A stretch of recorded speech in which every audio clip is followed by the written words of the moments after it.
नमस्कार आप सभी को। करंट अफेयर्स की इस कक्षा में एक बार फिर से आप सबका स्वागत है। रात्रि 11 बजे आपकी कक्षा होती है, प्रीमियर आपके लिए होता है। रिकॉर्ड तो हम बहुत पहले कर लेते हैं और ये चीज़ें नियमित चली आ रही हैं और आप सब इसमें आप सब का जो योगदान है उसको भी नकारा नहीं जा सकता। लगातार आप सब भी इस कक्षा से जुड़े हुए हैं। आज जो आपकी कक्षा है ये कुछ विशेष है। विशेष इस संदर्भ में है क्योंकि आज की इस कक्षा में सिर्फ बिहार राज्य से संबंधित करंट अफेयर्स के प्रश्न रखे गए हैं। सिर्फ बिहार राज्य से संबंधित करंट अफेयर्स की चर्चा आज की इस कक्षा में होगी और इसीलिए आज की जो आपकी यह कक्षा है या अन्य कक्षाओं से पूर्व में जो 11 बजे रात्रि में आपकी कक्षा होती आई है उससे थोड़ा सा अलग है, क्योंकि सिर्फ और सिर्फ बिहार से जुड़े हुए प्रश्नों का हम यहाँ पर अध्ययन करने वाले हैं। तो धीरे धीरे सब जुड़ जाएं, इसके बाद हम अपनी चर्चा को प्रारंभ करते हैं। तब तक जो लोग जुड़े हैं वो बताएं कैसी चल रही है तैयारी, स्वास्थ्य कैसा है आपका, घर परिवार में कैसे हैं। ठीक है, कोविड का प्रकोप लगातार बढ़ रहा है। ऐसे समय में ज़रूरी है, आप कह सकते हो आवश्यकता से अधिक विवशता है कि हमें अपना भी ख्याल रखना है और साथ ही साथ परिवारजनों का भी ख्याल रखना है अच्छे से। ठीक है, तो चलें जल्द से जल्द सभी जुड़ जाएं, क्योंकि आज का ये जो सेशन है ये आपके लिए विशेष है।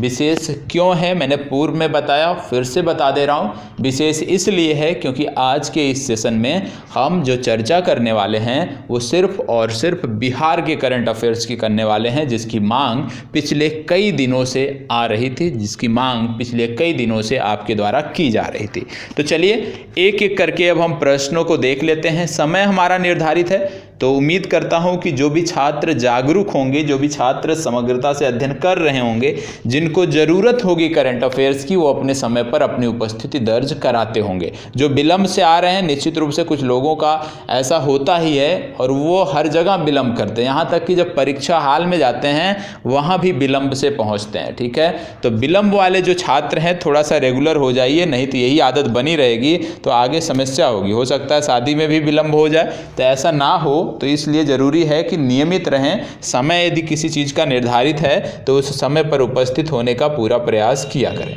चलिए, बोला जा रहा है हाल ही में बिहार के किस पूर्व मंत्री का निधन हुआ है जिन्होंने वर्ष 1995 में वित्त राज्य मंत्री का कार्यभार संभाला था।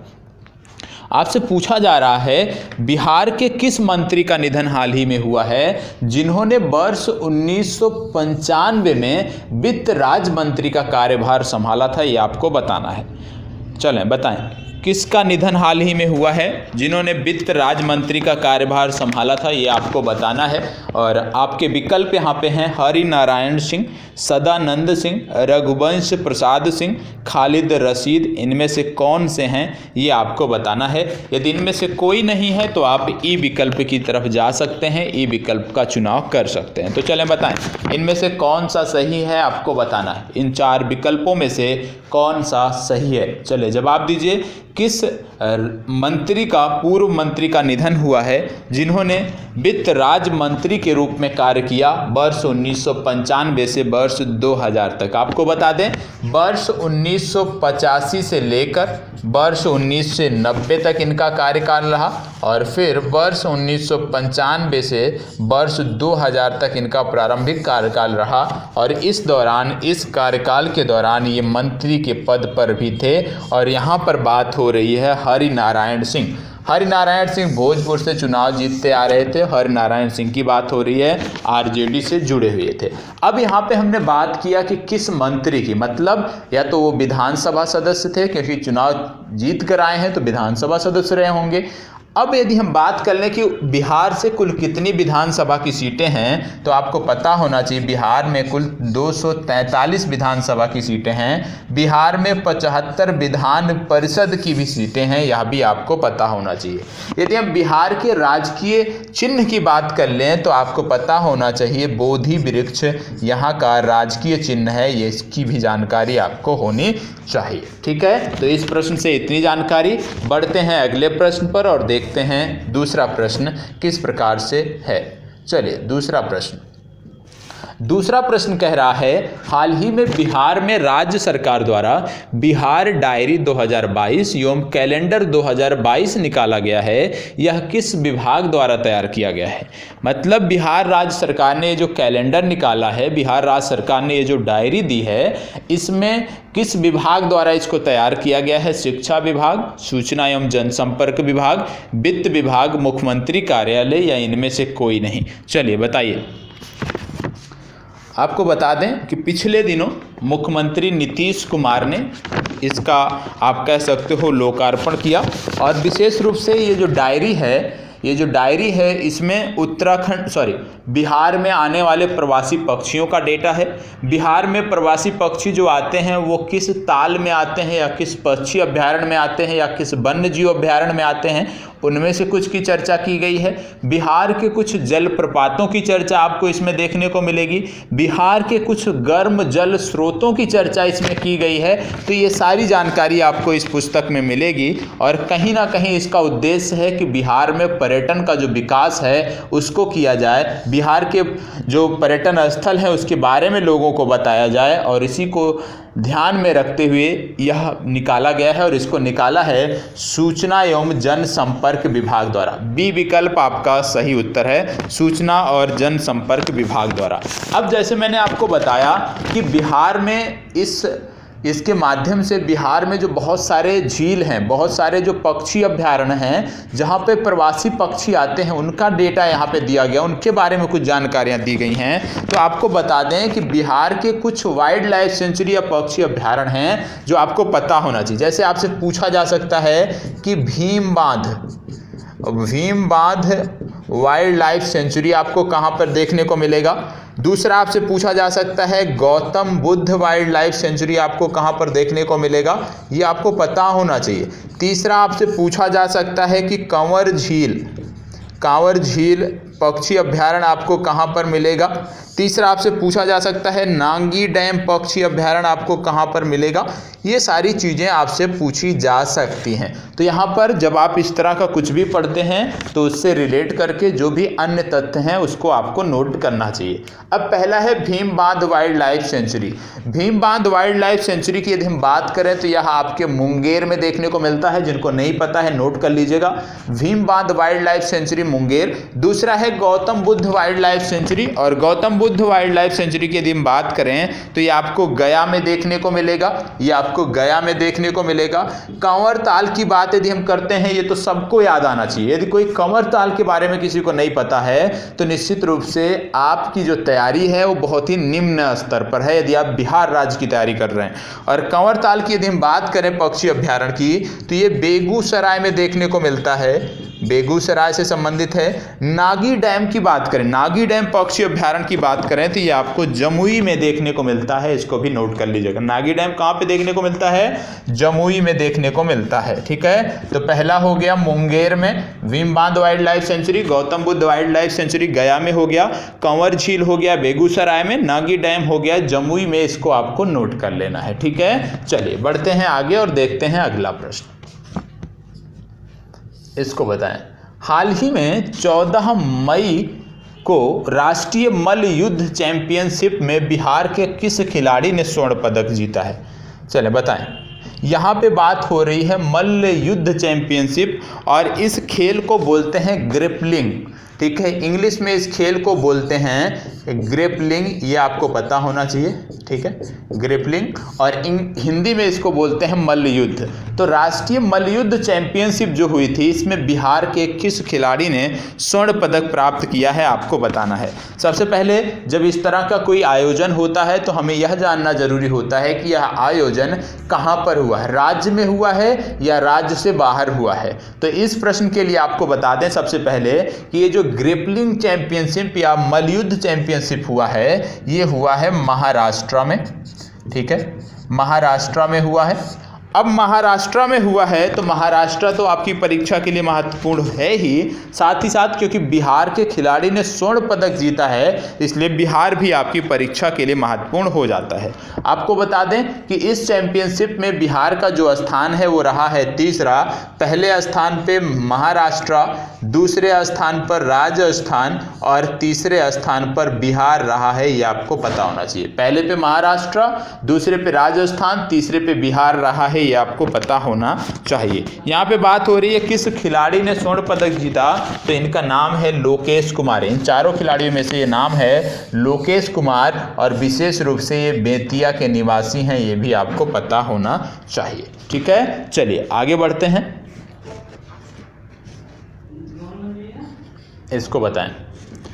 बिहार राज्य में किस नंबर पर आपको पुलिस, एम्बुलेंस और फायर ब्रिगेड के लिए इमरजेंसी सहायता मिलेगी। मतलब अभी तक जो सहायता होती थी वो अलग अलग, जो इस प्रकार की सहायता होती थी वो अलग अलग होती थी, लेकिन अब एकल सहायता का प्रावधान किया गया। अभी तक जैसे आप डायल 100 डायल करते थे तो आपको पुलिस मिलती थी, 108 डायल करते थे तो आपको एम्बुलेंस मिलती थी, 102 डायल करते थे तो भी वहाँ पे एम्बुलेंस सेवा थी, 101 डायल करते थे तो आपको फायर सर्विस की सेवा मिलती थी। अब इन सभी को एकल कर दिया गया है, एक नंबर जारी किया गया है इन सभी के लिए, और वो एकल नंबर कौन सा है वही आपको बताना है। वो एकल नंबर है 112।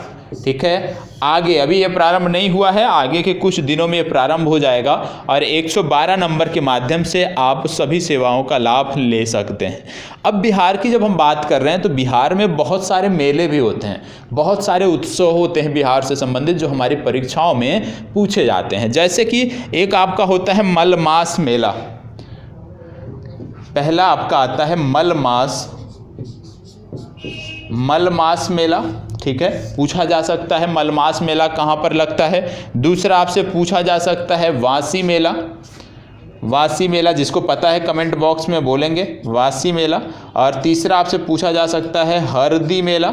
तो ये 3 पूछे जा सकते हैं, मलमास मेला, बासी मेला, हरदी मेला, ये कहाँ से संदर्भित हैं। तो आपको बता दें, यदि बात करें आप मलमास मेला की तो ये राजगीर में लगता है, यदि आप बात करें बासी मेला की तो ये आपको लगता है कहाँ पर, बांका में, यदि आप हरदी मेला की बात करें तो ये आपका लगता है मुजफ्फरपुर में, ये आपको पता होना चाहिए।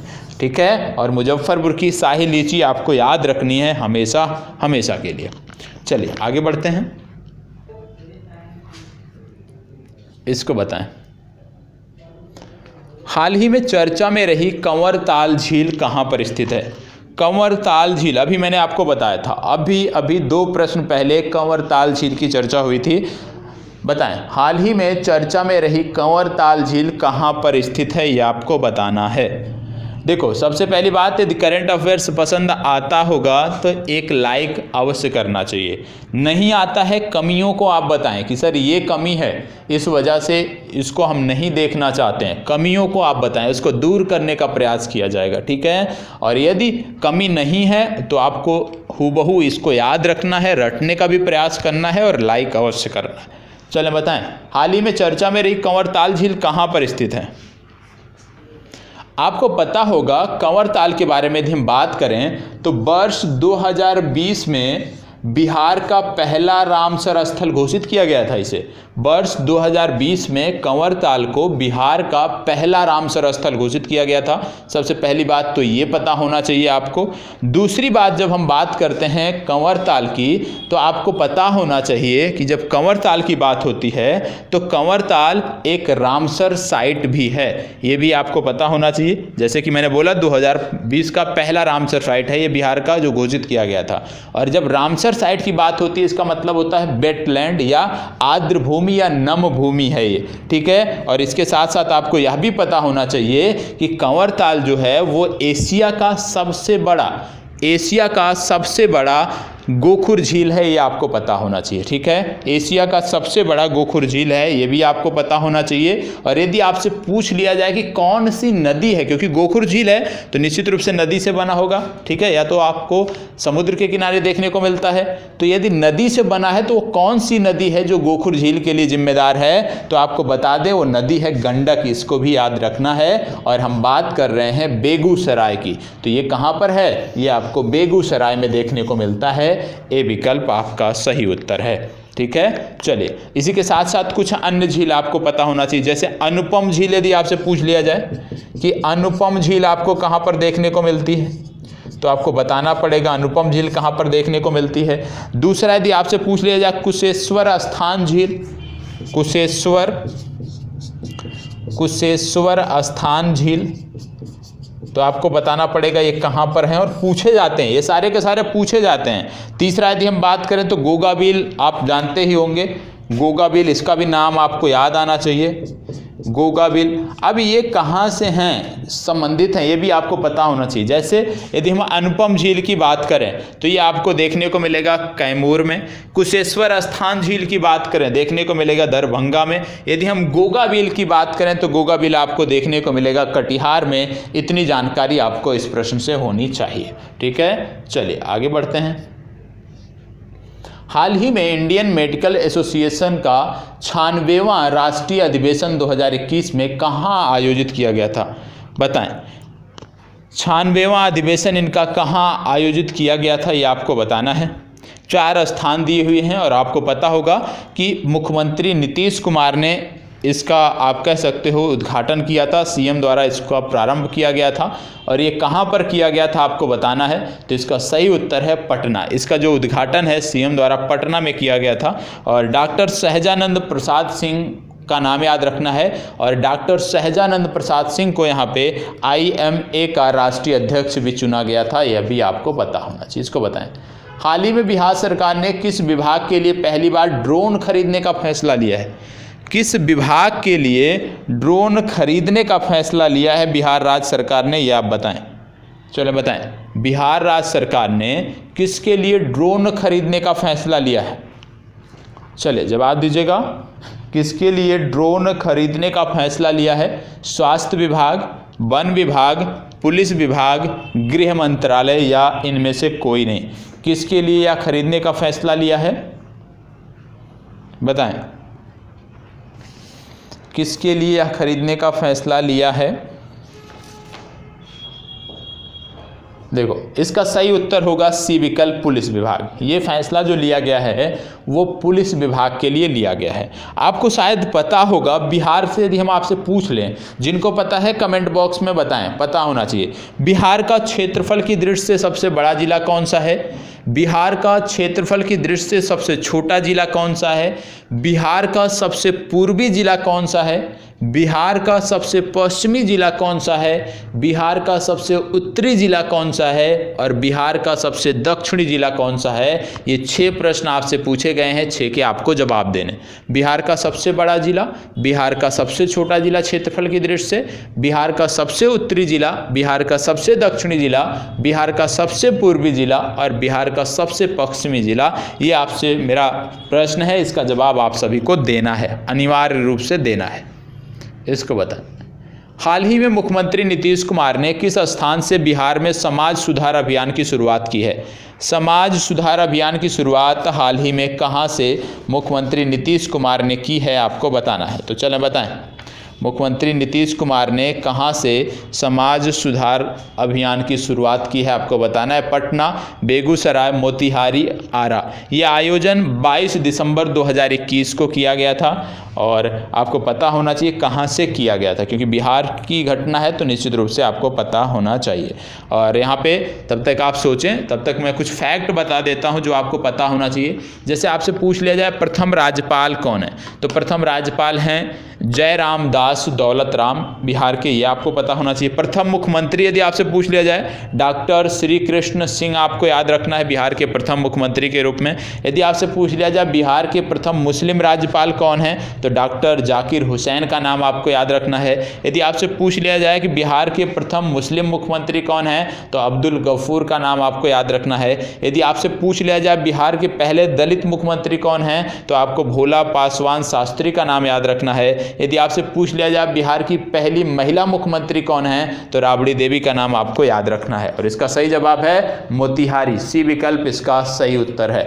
ठीक है, इसको बताएं।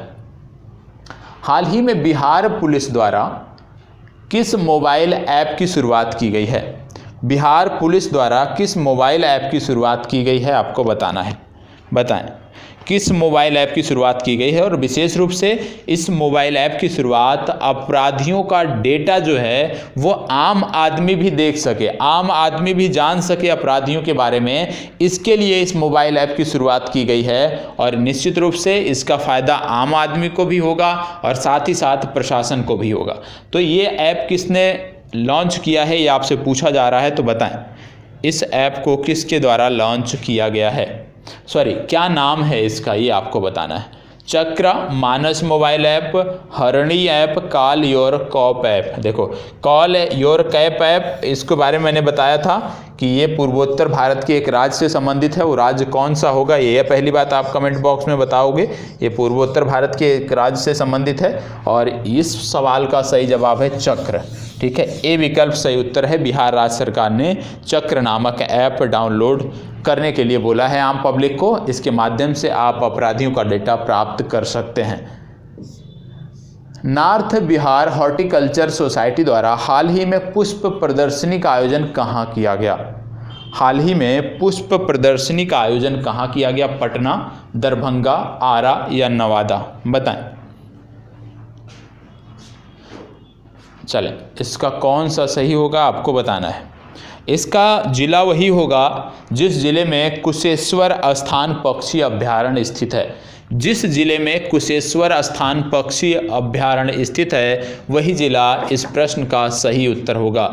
जिस स्थान पर, जिस जिले में कुशेश्वर स्थान पक्षी अभ्यारण्य स्थित है वही जिला इस प्रश्न के लिए सही उत्तर होगा। और आपको बताना है जवाब कौन सा होगा। इसका जवाब हो जाएगा दरभंगा। दरभंगा में आपको पता है अहिल्या स्थान आपको देखने को मिलेगा, श्यामा मंदिर आपको देखने को मिलेगा और दरभंगा की स्थापना 1875 को हुई थी, ये आपको पता होना चाहिए। हाल ही में बिहार को गुड गवर्नेंस इंडेक्स के ग्रुप बी में कौन सा रैंक प्राप्त हुआ है? गुड गवर्नेंस इंडेक्स में बिहार का स्थान क्या रहा है? पिछले दिनों मैंने बताया भी था। गुड गवर्नेंस इंडेक्स, सुशासन दिवस जिसको आप बोलते हो या सुशासन सूचकांक, सुशासन दिवस 25 दिसंबर को मनाया जाता है, तो सुशासन सूचकांक की यहाँ पे बात हो रही है, तो बताएं। चले जवाब दीजिए, चलें फास्ट जवाब दें इसका। बिहार को सुशासन सूचकांक में ग्रुप बी में कौन सी रैंक मिली है ये आपको बताना है। देखो ग्रुप बी की जब हम बात करते हैं तो यहाँ पे मध्य प्रदेश टॉप पर था, दूसरे स्थान पर राजस्थान था, तीसरे स्थान पर छत्तीसगढ़ था। ठीक है, मध्य प्रदेश, राजस्थान, छत्तीसगढ़। बिहार का स्थान था 6वां। यदि हम बड़े राज्यों की बात करें, ग्रुप ए में चले जाते हैं तो वहाँ पर आपको देखने को मिलता है गुजरात टॉप पर था, ये भी मैंने आपको बताया है। ठीक है, तो ग्रुप ए में गुजरात टॉप पर है, ग्रुप बी में मध्य प्रदेश टॉप पर है, ये आपको पता होना चाहिए। चलिए आगे बढ़ते हैं। सनातन की पढ़ाई के लिए छात्र बिहार के किस विश्वविद्यालय में प्रवेश ले सकते हैं? मतलब जिसको सनातन की पढ़ाई करनी होगी, जिसको हिंदू धर्म के बारे में पढ़ाई करनी होगी, उसको बिहार के किस कॉलेज में प्रवेश लेना चाहिए, किस विश्वविद्यालय में प्रवेश लेना चाहिए? बताएं। उसको बिहार के किस विश्वविद्यालय में प्रवेश लेना चाहिए? मगध विश्वविद्यालय, पाटलिपुत्र विश्वविद्यालय, नालंदा विश्वविद्यालय, विक्रमशिला विश्वविद्यालय, उपयुक्त में से कोई नहीं। सनातन की पढ़ाई करने वाले छात्रों को कहाँ पर प्रवेश लेना चाहिए ये आपको बताना है।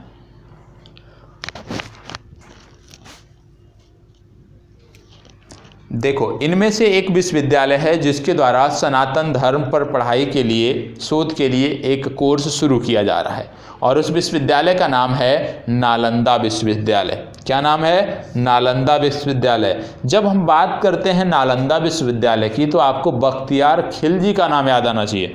क्यों? क्योंकि नालंदा विश्वविद्यालय को नष्ट करने का जो कार्य किया था वो बख्तियार खिलजी ने किया था। यदि आपसे पूछ लिया जाए नालंदा विश्वविद्यालय को बनाया किसने है तो आपको बताना है कुमारगुप्त प्रथम ने बनाया था। किसने बनाया था? कुमारगुप्त प्रथम ने इसका निर्माण कराया था, ये आपको पता होना चाहिए। नष्ट इसको बख्तियार खिलजी ने कराया था। ठीक है, चलिए आगे बढ़ते हैं, इसको बताएं। हाल ही में चर्चा में रही निबंध गेहूं और गुलाब के लेखक कौन हैं?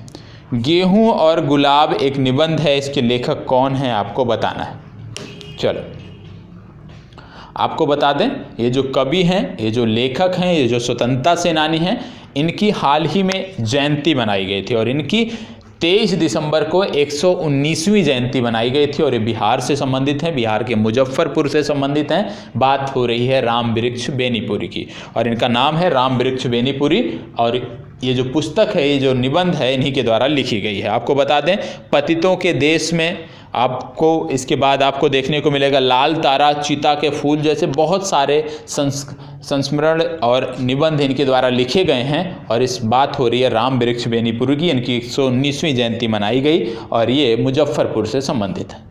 इसको बताएं, हाल ही में मैग्नेटाइट और ग्लैकोनाइट खनिज के लिए किन जिलों को स्वीकृति प्रदान की गई, मतलब इन दो खनिजों के लिए किस जिले में खुदाई अब आगे की जाएगी और इसकी स्वीकृति मिल चुकी है। तो ये दोनों खनिज कहाँ पर पाए जाएंगे ये आपको बताना है। चलें बताएं, जवाब दीजिएगा। देखो, मैग्नेटाइट तो है जमुई में और ग्लैकोनाइट है रोहतास में, तो इसका सही जवाब है जमुई और रोहतास। डी विकल्प आपका सही उत्तर है। ठीक है, इसको बताएं, हाल ही में बिहार में देश का सबसे लंबा सड़क पुल किस नदी पर तैयार किया गया है? हाल ही में बिहार में देश का सबसे लंबा सड़क पुल किस नदी पर तैयार किया गया है? इससे पहले भूपेन हजारिका सेतु जो असम में है 9.15 किलोमीटर लंबा है। ये भारत का सबसे लंबा सड़क पुल हुआ करता था, लेकिन अब इस पुल के बन जाने के बाद इसका स्थान हो गया है दूसरा और ये जो है कोसी नदी पर आपको देखने को मिलता है। मतलब कि डी विकल्प आपका सही उत्तर है। यहाँ पर इसको भी याद रखिएगा, भूपेन हजारिका सेतु, और भूपेन हजारिका सेतु ये असम से संबंधित है। ठीक है, इसको बताएं, बिहार के प्रथम राज्यपाल कौन रहे हैं? अभी मैंने बताया था, जब मैंने बताया बिहार के प्रथम राज्यपाल, बिहार के प्रथम मुख्यमंत्री, तो मैंने बताया था। तो बताएं, बिहार के प्रथम राज्यपाल कौन रहे हैं? जवाब दीजिएगा, बिहार के प्रथम राज्यपाल कौन रहे हैं? चलें, ये तो सबको पता होना चाहिए, बिहार के प्रथम राज्यपाल कौन रहे हैं? चलिए जवाब दीजिएगा। इसका सही उत्तर है जयराम दास दौलतराम। इसको बताएं, पिछले दिनों चर्चा में रहा मंदारगिरी पर्वत बिहार के किस जिले से संबंधित है? मंदारगिरी पर्वत बिहार के किस जिले से संबंधित है? बताएं, मंदारगिरी पर्वत बिहार के किस जिले से संबंधित है? और इस पर्वत की चर्चा पुराणों में भी की गई है, इस पर्वत की चर्चा रामायण में भी देखने को मिलती है। तो मंदारगिरी पर्वत बिहार में महत्वपूर्ण है। कहाँ पर पड़ता है ये आपको बताना है, बांका, औरंगाबाद, गया या सीतामढ़ी। कहाँ पर यह आपको देखने को मिलेगा मंदारगिरी पर्वत? बताएं, चलिए बताइएगा, मंदारगिरी पर्वत कहाँ पर है?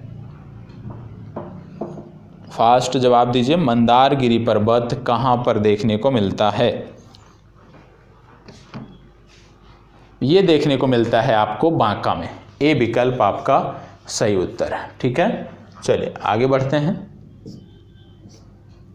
इसको बताएं, हाल ही में राष्ट्रीय शिक्षक पुरस्कार 2021 के लिए बिहार के कितने शिक्षकों का चयन किया गया? राष्ट्रीय शिक्षक पुरस्कार राष्ट्रपति द्वारा दिया जाता है, तो बिहार के कितने शिक्षकों का चयन इसमें हुआ है? बताएं।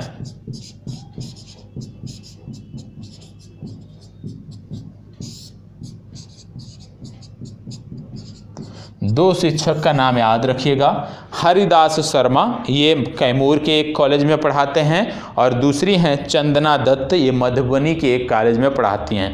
तो हरिदास शर्मा और चंदना दत्त, इन 2 लोगों को राष्ट्रीय शिक्षक पुरस्कार के लिए बिहार से चिन्हित किया गया है। और यदि बात करें जाए कि कितने अध्यापकों को यह पुरस्कार मिला है इस बार, तो पूरे भारत के 44 अध्यापकों को यह पुरस्कार दिया गया है। ठीक है, चलिए आगे बढ़ते हैं।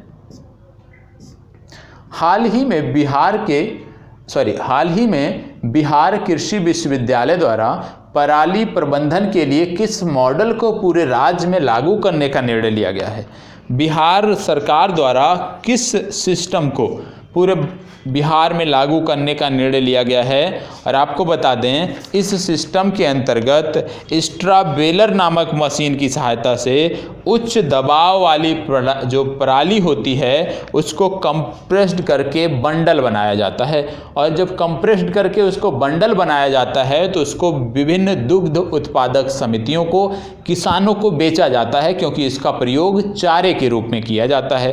तो इससे कहीं ना कहीं आप कह सकते हो कि बिहार में पराली जलाने की जो समस्या है उससे निजात मिलेगी। तो इसको कौन सा मॉडल इसको बोलते हैं ये आपसे पूछा जा रहा है, और इसको वर्ष 2021 में एक पुरस्कार भी मिल चुका है इस मॉडल को, जिसको बोलते हैं eco agriculture award. Eco agriculture award से इस मॉडल को सराहा भी गया है। तो यहाँ पे बात हो रही है रोहतास मॉडल की।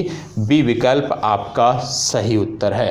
ठीक है, बी विकल्प आपका सही उत्तर है। तो आज के लिए जो करंट अफेयर्स के प्रश्न थे उनकी चर्चा समाप्त होती है। उम्मीद करता हूँ कि आप सबको विधिवत जानकारी आज की कक्षा से मिली होगी, और यदि आप चाहते हो कि बिहार की भी जो सीरीज है इसी प्रकार से चलती रहे बीच बीच में, तो निश्चित रूप से कमेंट बॉक्स में कुछ कमेंट अवश्य करिएगा, भले ही वो नकारात्मक हो। यदि कोई कमी हो तो नकारात्मक कमेंट भी आप कर सकते हो। ठीक है, तो पॉजिटिव और negative, but comment is compulsory. ठीक है, थैंक यू।